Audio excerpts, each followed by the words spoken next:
Hello guys. तो reaction में कल हमने यहाँ तक छोड़ा था, तो इसको आगे बढ़ाते हैं। यहाँ पे अगर आप हाइपोहेलियस हाइपोहेलियस में जो है आपका क्लोरीन भी यूज कर सकते हैं, आप ब्रोमीन भी यूज कर सकते हैं। अगर ब्रोमीन यूज करेंगे, ब्रोमीन वाटर, तो फिर ये एक टेस्ट बन जाएगी। देखिए, अल्कीन्स और अल्काइंस को आइडेंटिफाई करने के लिए दो टेस्ट होती हैं। एक ये है, इसको ब्रोमीन वाटर टेस्ट कहते हैं। It is also called what? Bromine water test. अब ब्रोमीन वाटर जो है, इसका कलर जो होता है वो रेडिश ब्राउन होता है। रेडिश ब्राउन कह लें या सिंपली रेड कह लें, ऑरेंज रेड कह लें, ठीक है। तो जब इस ब्रोमीन वाटर को किसी भी अनसेचुरेटेड कंपाउंड से रिएक्ट करवाया जाएगा, तो अनसेचुरेटेड कंपाउंड इसके कलर को डिकलराइज करते हैं। यानी इसका जो भी कलर है, जो ऑरेंज रेड कलर है, वो खत्म हो जाए। अगर कोई कंपाउंड ब्रोमीन वाटर के ऑरेंज रेड कलर को खत्म करता है, तो कंपाउंड आपके पास कौन होगा? अनसेचुरेटेड। अब अल्कीन्स भी खत्म करते हैं, अल्काइंस भी खत्म करते हैं। तो ये रिएक्शन आप अल्केन्स और अल्कीन्स को डिफरेंशिएट करने के लिए यूज कर सकते हैं।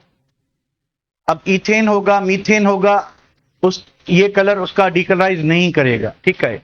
अगर आपके पास इथीन, इथाइन, प्रोपीन, प्रोपाइन कोई भी अनसेचुरेटेड कंपाउंड है, तो ये उसके कलर को क्या करेगा? डिकलराइज करेगा। कैसे करेगा वो देखते हैं। तो करना क्या है कि इथिन एड्स हेपोहेलियस, हेपोहेलियस में हम कहेंगे ब्रोमियस, हम ब्रोमीन यूज करने वाले हैं। होगा क्या? तो HCl की जगह पे हम यूज करते हैं HBr, यहां बनेगा HOBr। होता क्या है? होता यह है कि आपके पास क्या चीज है? HBr। आपने क्या किया? इसको पानी में डिजोल्व किया, ठीक है। आपने क्या किया? इसको पानी में डिजोल्व किया। तो भाई सुर को समझें कि क्या बनना चाहिए? Water, HBr। HBr तो नहीं बनना चाहिए, एक सेकेंड। HBr तो ऑलरेडी है। HBr को तो रिएक्ट नहीं करना, हमने करना है ब्रोमीन को। ब्रोमीन को वाटर में ऐड करेंगे, या इस तरह से लिखें, उल्टा लिखते हैं, HOH प्लस, ठीक है। क्या बनेगा कि एक ब्रोमीन हाइड्रोजन के साथ HBr बनाएगा, दूसरा ब्रोमीन किसके साथ लगेगा? OH के साथ, ठीक है। तो हमें क्या मिलेगा? हमें मिलेगा HBr प्लस OHBr, ठीक है। ये दो कंपाउंड, एक ब्रोमीन जो है OH के साथ HOBr बनाएगा, इसको कहेंगे हाइपोब्रोमियसिस। हाइपो हाइपोब्रोमियस एसिड, ठीक है। हाइपोब्रोमियस एसिड, ये HBr हाइड्रोब्रोमिक एसिड है। हाइड्रोजन पे partial positive charge, hydrogen bromine पे पार्शियल नेगेटिव। ब्रोमीन और ऑक्सीजन में ऑक्सीजन ज्यादा इलेक्ट्रोनेगेटिव। अब हुआ क्या है कि यहाँ पे ब्रोमीन दोनों जीरो थे, यहाँ पे एक ब्रोमीन जो है नेगेटिव हो गया, दूसरा क्या हो गया? पॉजिटिव। यानी एक ब्रोमीन ऑक्सीडाइज हुआ है, दूसरा रिड्यूस हुआ है। इसको ऑटो ऑक्सीडेशन रिडक्शन रिएक्शन भी कहते हैं, ठीक है। अब ये जो HOBr है, इसमें इलेक्ट्रोफाइल मौजूद है। इसमें इलेक्ट्रोफाइल कौन है? हाइड्रोजन। तो दोनों को जब आप अनसेचुरेटेड कंपाउंड में ऐड करेंगे, तो क्या होगा कि पहले पॉजिटिव पार्ट, फिर नेगेटिव, फिर पहले पॉजिटिव, फिर नेगेटिव। तो होगा क्या? हम दोनों को ऐड कर लेते हैं, ठीक है। तो अगर आप इथीन को HBr से रिएक्ट कराते हैं, HBr से क्या बनेगा भाई? कि एक कार्बन पे आप हाइड्रोजन लगाएंगे, दूसरे पे क्या लगाएंगे? ब्रोमीन। पाई बॉन्ड को क्या करेंगे? तोड़ेंगे। तो हमें मिलेगा CH3 CH2Br, इथाइल ब्रोमाइड मिलेगा। हमें क्या मिलेगा? Ethyl bromide. अब किसकी बारी है? OHBr की, ठीक है। तो क्या होगा कि ये जो इथीन है, इथीन प्लस OHBr, ठीक है। तो इसमें पार्शियल पॉजिटिव चार्ज किस पे है? ब्रोमीन पे। पहले कौन ऐड होगा? ब्रोमीन। एक कार्बन पे ब्रोमीन, दूसरे कार्बन पे क्या करोगे आप? पाई बॉन्ड को तोड़ देंगे। प्रोडक्ट क्या बनेगी? प्रोडक्ट बनेगी CH2Br, पहले ऐड हुआ, दूसरे कार्बन पे क्या होगा? OH, ठीक है। इसको कहेंगे ब्रोमोहाइड्रेट, ब्रोमोहाइड्रेट, ठीक है। तो देखें, जो ब्रोमीन वाटर था, इसका कलर था ऑरेंज रेड, इस मिक्सचर का कलर क्या था?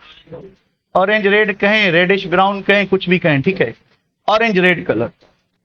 तो प्रोडक्ट साइड तो ये चीजें बची हैं नहीं, यूटिलाइज हो गया ब्रोमीन, ठीक है। तो ब्रोमीन की वजह से वाटर का कलर क्या था? ऑरेंज रेड था। तो इथीन से रिएक्ट करने के बाद वो कलर क्या हो जाएगा? डिसअपियर हो जाएगा। तो this reaction is used as a test for the identification of unsaturated compound, for the identification of unsaturated, ठीक है। तो इथीन एड्स हाइपोहेलियस एसिड, कोई भी हो सकता है, हमने हाइपोब्रोमियस एसिड, प्रोड्यूस इथाइल हेलोहाइड्रिन। तो हमने क्या बनाया? इथाइल ब्रोमोहाइड। हेलोजन में क्या लिया हमने? ब्रोमीन, ठीक है। It is in this reaction one molecule of the solvent कौन है? Water, also utilize as a reactant, के वाटर भी एज अ रिएक्टेंट यूटिलाइज होगा। In hypohalous group OH group has partial negative charge, while halogen fluorine के अलावा बाकी सारे element oxygen से क्या होते हैं? कम इलेक्ट्रोनेगेटिव होते हैं, तो उन पे क्या लगेगी? पार्शियल पॉजिटिव चार्ज, ठीक है। क्लोरीन वाटर कंटेन्स, हमने क्या यूज किया है? Bromine water. Bromine water contain mixture of HBr and HOBr, ठीक है। इट रिएक्ट्स विथ, और इसमें क्या होगा कि this reaction is called bromine water test, bromine water test. और इस रिएक्शन में होता क्या है कि इन दिस रिएक्शन बोथ जगह कम है, तो alkyne and alkyne short form में लिखते हैं। क्या करेंगे? डीकलराइज। किसको डीकलराइज करेंगे? Orange red colour of bromine water, ठीक है। तो ब्रोमीन वाटर का जो ऑरेंज रेड कलर होगा उसको कौन डीकलाइज करेगा? अल्कीन्स भी कर सकते हैं, अल्काइंस भी, पर कौन नहीं कर सकता? अल्केन भी नहीं कर सकता, एरोमेटिक कंपाउंड भी नहीं कर सकते, ठीक है। तो अगर आपके पास 4 कंपाउंड है, आपके पास हेक्सेन है, आपके पास हेक्सीन है, हेक्साइन है और बेंजीन है, तो हेक्सेन और बेंजीन ये टेस्ट नहीं देंगे। अब कौन देगा? हेक्सीन भी देगा, हेक्साइन भी देगा। फिर फर्दर कंफर्मेशन के, क्योंकि ये टेस्ट दोनों कंपाउंड के लिए पॉजिटिव आएगी, हेक्सीन के लिए भी और हेक्साइन के लिए भी। फिर फर्दर कंफर्मेशन के लिए हम दूसरी टेस्ट करते हैं कि हमारे पास अल्कीन है कि अल्काइन है।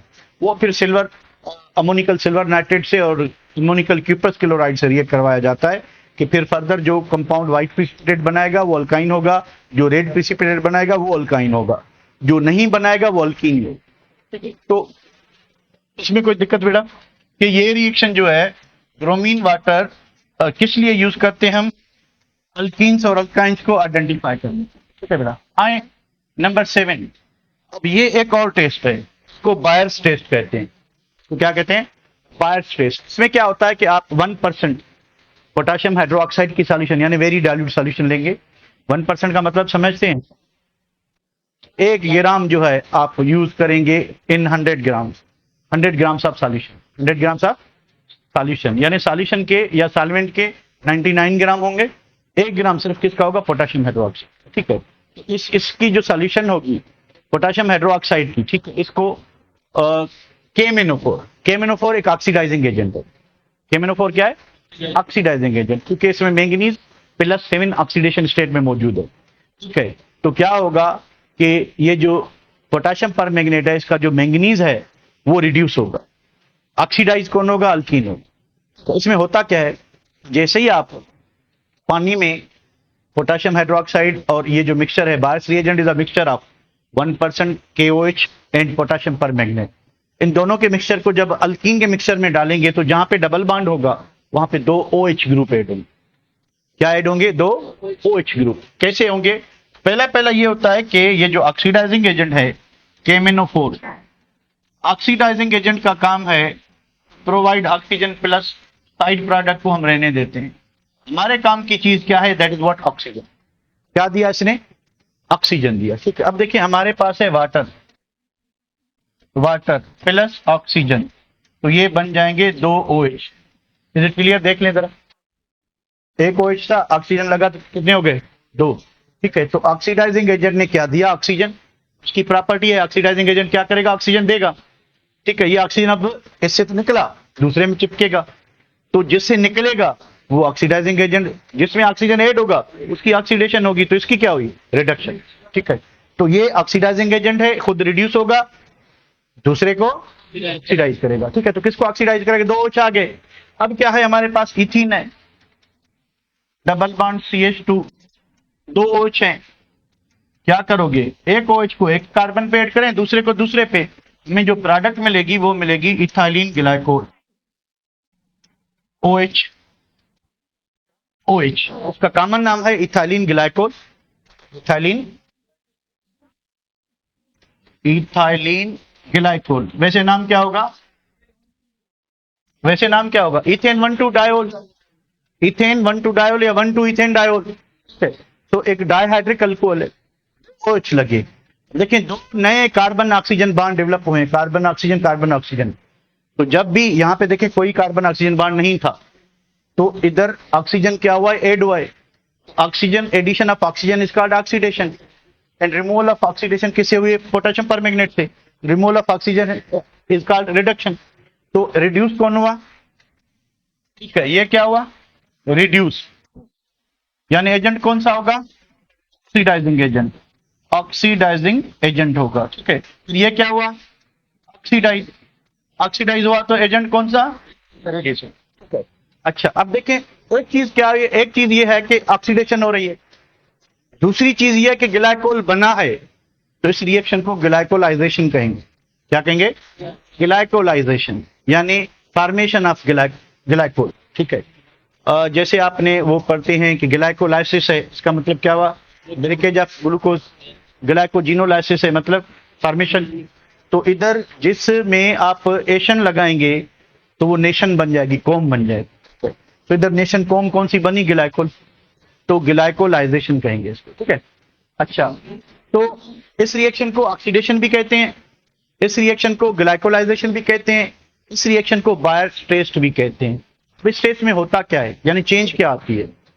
बायर्स रिएजेंट जो है वो 1% alkaline potassium hydroxide with KMnO4।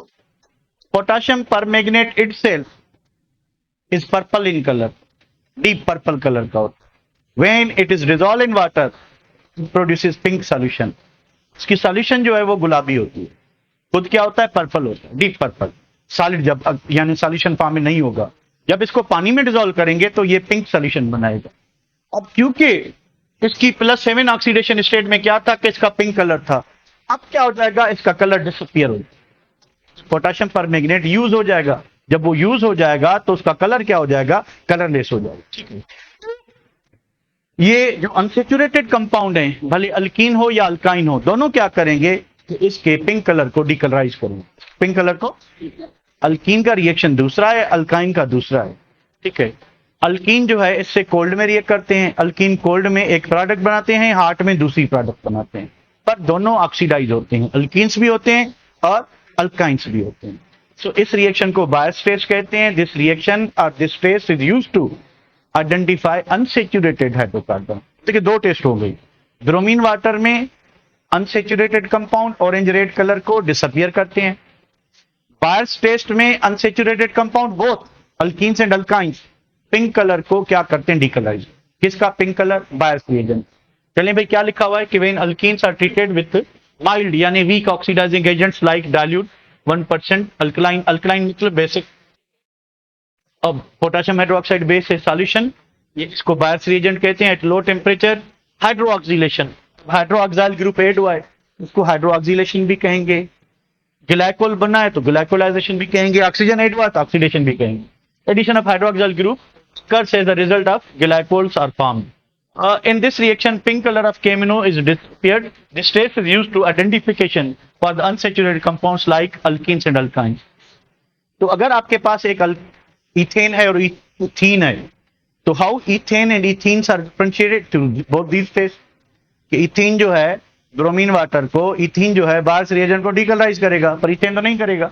तो हमें पता चल जाएगा कि हमारे पास इथेन है कि इथीन है। ठीक है बेटा, is it clear? Any problem? Any problem? इस रिएक्शन को वैसे हमारे सिलेबस से हटाया गया है, यानी आपको कंसीडर किया कि आप बहुत ही पहुंचे हुए लोग हो, आपको जरूरत नहीं है। ये वही लिखा हुआ है जो रिएक्शन है। ठीक है, पॉलीमराइजेशन। बेटा पॉलीमेराइजेशन, पॉली का मतलब होता है मेनी, मर्स का मतलब होता है मर जाएं, नहीं, यूनिट्स और पार्ट्स। तो छोटे छोटे पार्ट्स, छोटे छोटे मॉलिक्यूल्स जिनको मोनोमर्स कहते हैं, जिनको क्या कहते हैं, मोनोमर्स। मोनोमर्स जो हैं इन डिफरेंट वेज, दो प्रोसीजर होते हैं, एक एडिशन पॉलीमराइजेशन होती है, दूसरी कंडेंसेशन पॉलीमराइजेशन। दो तरीके हैं। एडिशन पॉलीमराइजेशन में ये होता है कि आपके पास अगर अनसेचुरेटेड मोनोमर है, यानी मोनोमर में कहीं पे कार्बन कार्बन डबल बॉन्ड मौजूद है, तो फिर क्या होगा, फिर उसका पाई बॉन्ड टूटेगा, दो सिग्मा बनेंगे, वो मोनोमर आपस में जुड़ते जाएंगे। लेकिन जैसे इथीन है, पाई बॉन्ड टूट जाए, एक लेफ्ट वाले की वैलेंसी फ्री, दूसरी राइट वाले की, अब इस साइड से दूसरा इथीन लगेगा, इस साइड से दूसरा, फिर उसके टर्मिनल में क्या होगा, एक एक वैलेंसी फ्री होगी, उस पर दूसरा लगेगा, तो इस तरह से एक चेन बनती जाएगी। ये एडिशन पॉलीमराइजेशन होती है। एडिशन पॉलीमराइजेशन में साइड प्रोडक्ट नहीं बनती, खाली पाई बॉन्ड टूटता है, फ्री रेडिकल्स बनते हैं, वो डिफरेंट वेज में कंबाइन होते जाएं। कंडेंसेशन पॉलीमराइजेशन में क्या होता है कि side chain, sorry, side product बनती है। देखें, जितने भी नेचुरल पॉलीमर्स हैं, नेचुरल पॉलीमर्स वो मोस्टली जो हैं कंडेंसेशन पॉलीमर्स होते हैं। तो आप किसी भी बायोमॉलिक्यूल को उठा लें, ठीक है, किसी भी हो, अगर आपका पेप्टाइड बनता है, अमाइनो एसिड आपस में कंबाइन होंगे तो वाटर रिलीज होता है, ठीक है। अगर आपका मोनोसेक्राइड से डाइसेक्राइड बनता है, अगेन वाटर रिलीज होगा, यानी ये कंडेंसेशन पॉलीमर है। इन पॉलीमर्स में जो एडिशन पॉलीमर होते हैं, पाई बॉन्ड टूटेगा, रिएक्शन जुड़ते जाएंगे। अब जुड़ जुड़ के क्या बनाएंगे, लार्ज मॉलिक्यूल बनाएंगे। The large molecule is called polymer. The process of making polymer is called polymerization. The small molecules of which large molecule is made up of are called monomers, ठीक है। पॉलीमराइजेशन किसकी होगी, ethene. Ethene undergo polymerization at 200 degree. देखिए पुरानी book में ये खाली 100 ATM था, ठीक है। अच्छा, पंजाब के बुक में ये 200 एटीएम है, हमारे बुक में एक जीरो एक्स्ट्रा कुछ जो है ना, यानी 200 पे जो है ना एक जीरो फ्री मिला है, तो कितना है 2000। ये बहुत ही हाई प्रेशर होता है, उस पर शायद ये गैस जो है वो सस्टेन कर सके कि नहीं। बहरहाल बुक में ये लिखा हुआ है, तो मैंने इसी वजह से ये लिखा है। तो अगर मैंने पहले आपको पेजेस भेजे थे तो उसमें 100 था, तो अब 2000 हो गया। 2000 बहुत ज्यादा होता है, ये गैस में भी एक्सप्लोड हो जाती है। खैर, जो भी हम बुक वाली बात करते हैं कि इथीन पॉलीमराइज होके क्या देगा, हाई प्रेशर और हाई टेम्परेचर पे in presence of traces of oxygen क्या होगा कि हमें मिलेगा क्या, पॉलीथीन। ये देखें, CH2 double bond CH2, CH2 double bond CH2, फिर CH2 डबल बॉन्ड CH2। अब ये जो रिपीटेड छोटे छोटे यूनिट्स हैं, इनको क्या कहेंगे, मोनोमर। होगा क्या, होगा ये कि भाई इसका पाई बॉन्ड टूटा, फ्री रेडिकल बनेंगे, इसका पाई बॉन्ड टूटा, होमोलैटिक बॉन्ड फ्यूजन हुई, फ्री रेडिकल बनेगा, इसका पाई बॉन्ड टूटा, फ्री रेडिकल बनेंगे, ठीक है। अब हुआ क्या कि जब एक पाई बॉन्ड टूटा, सिग्मा कितने बने, दो, एक इस साइड से बना, एक इस साइड से बना, तीनों जुड़ गए। जुड़ गए तो क्या बना, कंडीशन क्या है, 200 degree centigrade, 2000 ATM pressure, traces of oxygen, यानी ऑक्सीजन बिल्कुल कम मिकदार, बहुत ही थोड़ी, यानी ऐसे ही बस एज अ कैटलिस्ट का काम करेगी। होगा क्या, तो देखें, जो टर्मिनल कार्बन होंगे उनकी एक एक वैलेंसी फ्री रह जाएगी। इस ये CH2, इसने एक बॉन्ड किसके साथ बनाया, इसके साथ, CH2 इसने इसके साथ बॉन्ड बनाया, ये बॉन्ड तो बना हुआ था, ठीक है। अब ये इसके साथ बॉन्ड बनाएगा, CH2 CH2। अब जो टर्मिनल कार्बन होंगे उनकी एक एक वैलेंसी क्या होगी, फ्री होगी। अब इधर हम लगाएंगे N, ठीक है, N लगाएंगे, या इधर होता है PD। PD is what, degree of polymerization. What is degree of polymerization, ion value, कि how many monomers are combined। इधर कितनी है PD, 3। तो मिनिमम ये थाउजेंड्स में, मिलियंस में होती हैं, ठीक है। तो हजारों लाखों जो है इथीन मिलके इस तरह से लार्ज मॉलिक्यूल बनेंगे। मैंने खाली 3 लिखे हैं क्योंकि बोर्ड में इतनी जगह नहीं है। तो क्या होगा कि एक लेफ्ट साइड बॉन्ड बनेगा, दूसरा राइट साइड। सिर्फ जो पहला कार्बन और पॉलीमर का जो आखिरी कार्बन होगा उनकी एक एक वैलेंसी क्या होगी, फ्री होगी, ठीक है। बाकी सारे क्या हो जाएंगे, बाकी सारे आपको सिंगल बॉन्ड बनाते जाएंगे। इसको एडिशन पॉलीमराइजेशन कहते हैं। इसमें मोनोमर और पॉलीमर का जो टोटल वेट है वो सेम रहेगा, इनका एम्पिरिकल फार्मूला सेम रहेगा, ठीक है, इनका मॉलिक्यूलर मास सेम रहेगा। पर जब कंडेंसेशन पॉलीमर होती है, पॉलीमराइजेशन, तो पॉलीमर का वेट जो है मोनोमर के टोटल वेट से कम होता है। क्यों कम होता है, क्योंकि वो साइड प्रोडक्ट बनाता है।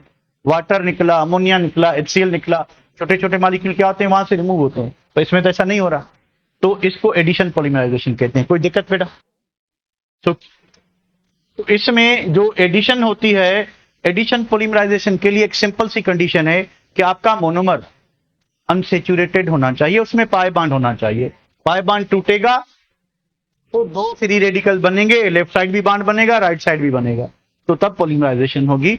अगर आपके पास सेचुरेटेड मोनोमर है, उसमें सिर्फ और सिर्फ कंडेंसेशन पॉलीमराइजेशन पॉसिबल है। ठीक है, उसकी भी हो सकती है सॉरी यानी एडिशन उसकी भी हो सकती है अगर उसमें कार्बन कार्बन डबल बॉन्ड होगा तो, वरना अगर सिंगल बॉन्ड वाले मोनोमर हैं तो उनमें सिर्फ और सिर्फ क्या होगा, कंडेंसेशन। ठीक है बेटा, इसको आगे बढ़ाते हैं। नेक्स्ट रिएक्शन है आपका फॉर्मेशन ऑफ मस्टर्ड गैस। ये मेरे ख्याल में मैंने आपको करके दिया था शुरू में, अगर याद है तो। ठीक है, चलें एक मतलब कहें तो मैं दोबारा कर लेता हूं। तो अभी आपको पता है कि एडिशन होगी। एडिशन में क्या होता है कि दो सिग्मा बॉन्ड एक पाई बॉन्ड टूटता है और दो सिग्मा बॉन्ड बनते हैं। ठीक है, तो कितने पाई बॉन्ड टूट रहे हैं इधर? तो कितने ग्रुप ऐड होंगे? 4। तो यहां पे रिएक्ट किससे कराएंगे? हमारे पास मौजूद है सल्फर। ठीक है, इसको बुक में इस तरह से लिखा हुआ है H2Cl2, नाम लिखा हुआ है सल्फर मोनोक्लोराइड, 1:1 है इस वजह से। ठीक है, होगा क्या आप देखेंगे अगर तो आपको पता चलेगा सल्फर इज डाइवेलेंट, 2 बॉन्ड बना रहा है। क्लोरीन इज मोनोवेलेंट, ये डाइवेलेंट है, ये डाइवेलेंट है, और क्लोरीन क्या है? मोनोवेलेंट, 1 बॉन्ड बना रहा है। ठीक है, तो एक पाई बॉन्ड टूटेगा, एक पाई बॉन्ड टूटेगा, एक क्लोरीन स्पेड होगा, एक क्लोरीन स्पेड। कर लें भाई, CH2 क्या हुआ? क्लोरीन ऐड हुआ। CH2 क्या हुआ? क्लोरीन ऐड हुआ। तो अभी एक सिग्मा बॉन्ड बना है, भी बनने, सॉरी 2 सिग्मा बॉन्ड बने टोटल, 2 पाई बॉन्ड टूटे, कितने बॉन्ड बनेंगे? नहीं, 4। तो सल्फर डाइवेलेंट है, सल्फर दोनों से बॉन्ड बनाएगा, दोनों कार्बन। तो ये सल्फर यहां से भी बॉन्ड बना, यहां पे भी बॉन्ड बना। ठीक है, तो अच्छा एक सल्फर रह गया, वो अकेला। ठीक है, तो इसको कहते हैं मस्टर्ड गैस। ठीक है, इसका अपना नाम है, कॉमन नहीं लिखा हुआ। कॉमन नाम ये है कि अल्फा कार्बन, ये बीटा कार्बन। ठीक है, beta beta dichloro diethyl sulphide, diethyl sulphide. ठीक है, ये इसका अपना कॉमन नेम है। वैसे इसका जो ट्रेड नेम है वो मस्टर्ड गैस, मस्टर्ड गैस। अब ये गैस नहीं होती, ये एक लिक्विड होता है और बहुत ही विस्कस लिक्विड होता है, गाढ़ा लिक्विड होता है। इसकी बॉइलिंग पॉइंट भी ज्यादा होती है। सिर्फ इसकी इसको मस्टर्ड वर्ड यूज करें कि इसकी जो स्मेल है वो मस्टर्ड सीड जैसी होती है, इस वजह से। सिंधी में क्या कहते हैं उसको? हिरण का बीज, वो वाला। ठीक है, तो वो जो है आपका हाजमा दुरुस्त करने के लिए काम आता है। इपॉक्सीडेशन, इपॉक्सीडेशन का मतलब है formation of epoxide. What is epoxide? कि आप क्या करोगे कि ये जो पाई बॉन्ड है क्या होता है, टूटता है तो 2 सिग्मा बॉन्ड बनते हैं ना, दोनों कौन बनाएगा? ऑक्सीजन बनाएगा। This is called epoxide. Normally 2 group add होंगे सिंगल बॉन्ड के थ्रू, ऑक्सीजन वही काम कर रहा है क्योंकि ऑक्सीजन बाइवेलेंट है, तो दोनों सिंगल बॉन्ड कौन बनाएगा? ऑक्सीजन। तो this compound is called what? Epoxide. इसको क्या कहेंगे? इपॉक्साइड। इपॉक्साइड के यूजेस क्या है? Epoxides are used in pharmaceutical, agrochemicals, intermediate in polymer. तो उसके बाद सर्फेक्टेंट। सर्फेक्टेंट क्या होता है? देखिए, सर्फेक्टेंट डिटर्जेंट जो सर्फ होता है उसमें डिफरेंट सर्फेक्टेंट डाले जाते हैं। उसका काम होता है कि एडिसिव फोर्स को बढ़ाना, कोहेसिव फोर्स को कम करना, यानी चिपकने की सलाहियत को बढ़ाना। तो डिफरेंट टाइप के सर्फेक्टेंट जो हैं, डिफरेंट टाइप के क्या कहते हैं, दाग के लिए, दाग को क्या कहते हैं? स्टेन। ठीक है, तो डिफरेंट स्टेन के लिए डिफरेंट टाइप के सर्फेक्टेंट सर्फ में डाले जाते हैं। भाई चाय का दाग एक सर्फ निकालेगा, ठीक है, उसके बाद जो इंक का, स्याही का दाग कोई और निकालेगा। तो ये डिफरेंट सर्फेक्टेंट होते हैं, इनमें एडिसिव फोर्स बढ़ाने की हिम्मत होती है। क्या कभी आपने सर्फ वाले पानी में हाथ डाले हैं? अगर आप हाथ इस तरह से उसको हाथ को टच करेंगे तो आपको चिपचिपाहट फील होगी, यानी एडिसिव फोर्स क्या हो जाती है? बढ़ जाती है। एडिसिव फोर्स बढ़ जाती है। उससे क्या होता है कि डर्ट और स्टेन जो भी कपड़े पे लगा हुआ है उसके दरमियान और डिटर्जेंट वाले वाटर के दरमियान एक्टिव फोर्स बढ़ जाएगी, तो वो दाग आपका क्या हो जाएगा? निकल जाएगा। When you wash glass with slight agitation, morning and morning, ठीक है। और उसके बाद पानी हारेंगे, हारेंगे ज्यादा पानी हारोगे ज्यादा दाग साफ होगा। ठीक है, ठीक है बेटा, आपको आ रहा है समझ? गाइस, लड़कियों, have you ever watch the class? We in bachelor life अभी भी कभी कभी मौका मिल जाता है। अब वो कपड़े धोता है कभी कभी, नहीं अपना मंजला वगैरह, ठीक है, हाँ फोटो कर दो, ठीक है बेटा। इपॉक्सीडेशन में क्या होगा कि जो डबल बॉन्ड है उसमें पाई बॉन्ड टूटेगा, ऑक्सीजन ऐड होगा, पर ऑक्सीजन हवा से तो नहीं आएगा, वो तो मॉलिक्यूलर ऑक्सीजन है, तो हमें रिएजेंट चाहिए। हम ऑर्गेनिक ऑर्गेनिक पर एसिड यूज करते हैं। पर एसिड क्या होंगे? एक ऑक्सीजन एक्स्ट्रा होगा, एक ऑक्सीजन। ये देखें, ये क्या चीज है बताएं? एसिटिक एसिड है, CH3 C double bond OH, is it acetic acid? पर एसिटिक एसिड क्या होगा? उसमें एक ऑक्सीजन एक्स्ट्रा होगा। भाई लिखें क्या होगा? पर एसिटिक एसिड। ये हो गया आपका, ये एसिटिक एसिड, ये क्या हो गया? Acetic acid. ये क्या हो गया? पर लगा हुआ है, पर लगा हुआ एसिटिक एसिड, पर एसिटिक एसिड, पर एसिटिक एसिड। ठीक है, तो पेरोक्साइड में ये लिंकेज होती है बेटा, पेरोक्साइड में ये लिंकेज होती है। ठीक है, पेरोक्साइड में हमेशा दो ऑक्सीजन जुड़े हुए होते हैं, पेरोक्साइड में हमेशा दो ऑक्सीजन जुड़े होते हैं। नॉर्मल ऑक्साइड हमेशा अकेला होगा, वो दो बॉन्ड बनाएगा, ठीक है, तो ऑक्सीजन अकेला होगा। ये पर एसिटिक एसिड से ये जो एक्स्ट्रा ऑक्सीजन है जब निकल जाएगा तो वो कन्वर्ट हो जाएगा किसमें? सिंपल एसिटिक एसिड में। वो ऑक्सीजन ऐड होगा कहां पे? Double bond. तो व्हाट इज द कंडीशन देख लें जरा, कि when alkenes are heated with organic peroxide such as per acetic acid at 100 degree centigrade. यहां पे देखें हमारे पास इथीन है, ठीक है, उसके बाद हमारे पास है पर acetic acid C double bond OOH, ठीक है, होगा क्या? इसका एक जो ऑक्सीजन है, कोई भी एक ऑक्सीजन को आप इधर ऐड करेंगे, ये पाई बॉन्ड क्या होगा? टूटेगा। बताया क्या बने? CH2 CH2 पाई बॉन्ड टूट गया, यहां पे आ गया ऑक्सीजन, बन गया क्या? इपॉक्साइड, इथाइलिन इपॉक्साइड कहेंगे, इपॉक्साइड, ठीक है। उसके साथ क्या बनेगा? ये किस क्या बनेगा? सिर्फ सिंपल एसिटिक एसिड प्लस क्या बनेगा? Simple acetic acid. इसके पर कट गया, पर लगा हुआ था एक्स्ट्रा ऑक्सीजन की वजह से, पर कट गया तो सिंपल एसिटिक एसिड बन जाएगा। ठीक है, इस तरह से बनेगा क्या? एपॉक्साइड। एपॉक्साइड मींस जिसमें 3 मेंबर्ड ऑक्सीजन रिंग हो, 2 कार्बन 1 ऑक्सीजन, इसको ऑक्सीजन रिंग भी कहते हैं। चलें इसको सेव करते हैं और आखिरी रिएक्शन की तरफ बढ़ते हैं। आखिरी रिएक्शन है ओजोनोलाइसिस। ओजोनोलाइसिस। अब पहले रटे वाली बात बताऊं फिर रिएक्शन पे आते हैं। रटे वाली चीज ये है बेटा, एक सेकंड देख लें जरा, ये जो कार्बन कार्बन डबल बॉन्ड है अल्कीन वाला, कोई भी अल्कीन है आपके पास, जब आप ओजोन से रिएक्ट करवाओगे यूजिंग जिंक,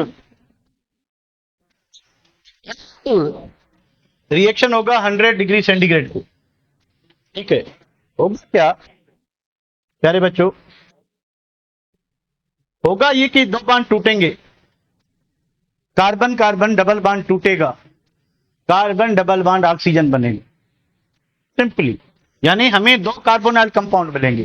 क्या बनेगा? C डबल बॉन्ड O, एक, अब ये 1 को कर लें, ठीक है, plus C double bond O, ठीक है, प्लस एक ऑक्सीजन बच गया, जिंक के साइड क्या बनाएगा? दिस इज द सिंपल फंडा। ये ओजोनोलाइसिस है। रिएक्शन क्या है कि oxidative cleavage of double bond. Oxidative means यानी ऑक्सीजन ऐड होगा, पाई बॉन्ड क्या टूटेगा, उसको कहेंगे क्या? The oxidative cleavage of alkenes and alkynes using ozone in the presence of zinc as a reducing agent is called ozonolysis. अच्छा, इस reaction का काम क्या है? In these reactions oxidize alkenes are oxidize to carbonyl compounds. ये देखिए कौन सा ग्रुप है? कार्बोनाइल। अब इस रिएक्शन में आपको 2 अल्डिहाइड भी मिल सकते हैं, कीटोन भी मिल सकते हैं, एक अल्डिहाइड एक कीटोन भी। कैसे? देखिए ये रिएक्शन क्या दे सकता है? अल्डिहाइड प्लस अल्डिहाइड, कीटाणु प्लस कीटाणु, अल्डिहाइड कीटोन। ये डिपेंड करता है कि यहां लगा क्या हुआ है, यहां क्या लगा हुआ है। अज्यूम करें कि दो अल्काइल ग्रुप लगे हुए हैं, कीटोन बनेगा। ठीक है, कीटोन बनेगा। एक हाइड्रोजन लगा हुआ है, एक अल्काइल ग्रुप, अल्डिहाइड बनेगा। ठीक है, अगर इसको रिप्लेस करते हैं आर से तो दोनों कीटोन, अगर इसको रिप्लेस करते हैं हाइड्रोजन से तो दोनों अल्डिहाइड। तो हर पॉसिबिलिटी है कि अल्डिहाइड भी बन सकता है, दोनों अल्डिहाइड बन सकते हैं, दोनों कीटोन बन सकते हैं। होगा क्या कि कार्बन कार्बन डबल बॉन्ड टूटेगा, कार्बन कार्बन डबल बॉन्ड, इसकी जगह बनेगा क्या, कार्बन डबल बॉन्ड ऑक्सीजन। यानी दोनों डबल बॉन्ड वाले कार्बन कन्वर्ट हो जाएंगे दो अल्डिहाइड में या दो कीटोन में, या एक अल्डिहाइड एक कीटोन में। अब बनेगा क्या, ये डिपेंड करता है डिग्री ऑफ सब्स्टिट्यूशन पे, कि ये जो डबल बॉन्ड वाले कार्बन है, ये जो डबल बॉन्ड वाले कार्बन है, अगर इनकी कितनी वैलेंसी फ्री है, 1 2 3 4, दो एक कार्बन की दो दूसरे की, अगर चारों ही अल्काइल ग्रुप है तो दोनों कीटोन बनेंगे। अगर चारों ही अल्काइल ग्रुप है तो अगर एक भी हाइड्रोजन लगा हुआ है, एक अल्डिहाइड बनेगा एक कीटोन बनेगा। अगर एक पे एक हाइड्रोजन है दूसरे पे दूसरा हाइड्रोजन है तो अल्डिहाइड बने। ठीक है, तो ये डिपेंड करता है कि यहाँ पे डिग्री ऑफ सब्स्टिट्यूशन क्या है। ठीक है, अच्छा, इस रिएक्शन का काम क्या होता है जो इधर नहीं लिखा हुआ। इस रिएक्शन का काम होता है पहली बात to locate the position of double bond. एक कंपाउंड में, अनसैचुरेटेड कंपाउंड में डबल बॉन्ड किस जगह पे मौजूद है, कैसे पता चलेगा, कैसे पता चलेगा डबल बॉन्ड किस जगह पे। देखिए ये जो कार्बोनाइल ग्रुप कहां से टूटेंगे, जहां पे डबल बॉन्ड होगा। अगर इस साइड पे आपके इस इधर प्रोपाइल लगा हुआ है, इधर हाइड्रोजन लगा हुआ है, ठीक है, इधर हाइड्रोजन लगा हुआ है, इधर इथाइल लगा हुआ है, तो बताएं ओरिजिनल कंपाउंड क्या था, 3 और 4 कार्बन, 1 2 3 4 4। ठीक है, इधर कितने हो गए, 3 और 4 4 और 1 5 5 और 2 7, यानी कंपाउंड में टोटल 7 कार्बन थे। कैसे पता चला, प्रोपाइल में कितने आ गए, 3 4 5 तो 6 7 7 कार्बन। अच्छा, 1 2 3, तीसरे कार्बन में डबल बॉन्ड था, चौथे कार्बन में डबल, फिर डबल बॉन्ड यहां पे था ना, ये सिर्फ डबल बॉन्ड टूटा है, दोनों नए बॉन्ड बने। इस साइड पे भी चेन वही रहेगी, इस साइड वाली चेन भी वही रहेगी, सिर्फ जहां पे डबल बॉन्ड था वहां टूटेगा। तो हमें डबल बॉन्ड की लोकेशन का पता चलता है। यानी ओरिजिनल कंपाउंड क्या था, ओरिजिनल कंपाउंड आपके पास था 3 कार्बन पे क्या था, डबल बॉन्ड था। तो 1 2 3 इधर डबल बॉन्ड लगाएं तो आपको ये फ्रेगमेंट मिल जाएंगे जो अभी लिखे हुए।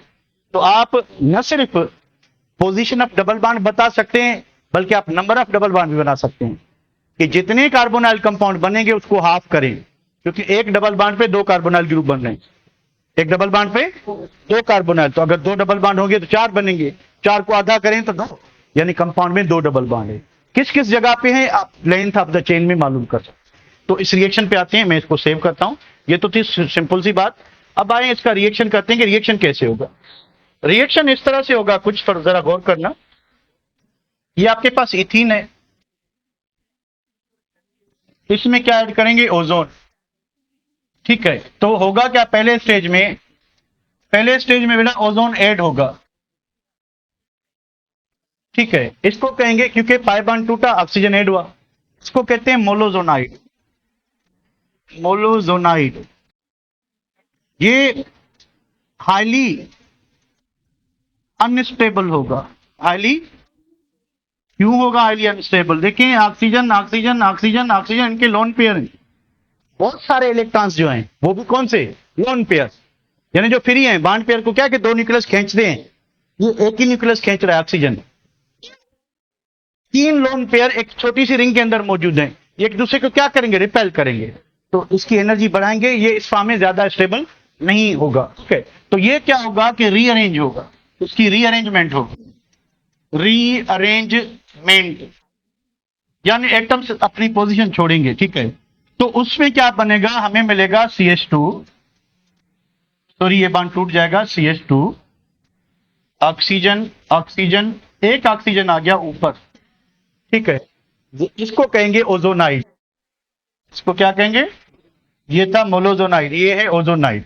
अब क्या करेंगे कि ओजोनाइड को जब हम जिंक के साथ हीट करेंगे, जिंक क्या करेगा, ये ऑक्सीजन ले जाएगा, जब ये ऑक्सीजन ले जाएगा तो माइनस क्या होगा, जिंक ऑक्साइड।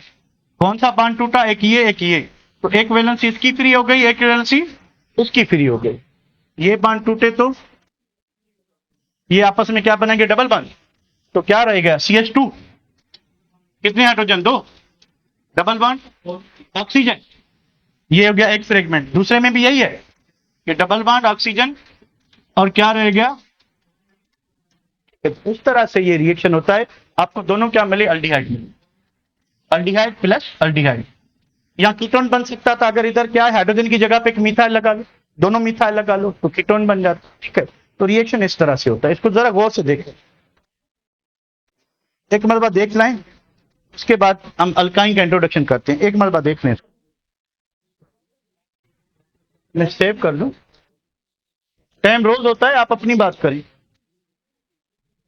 किधर हो गया, 9 हो गया है, टाइम थोड़ा ही हुआ है,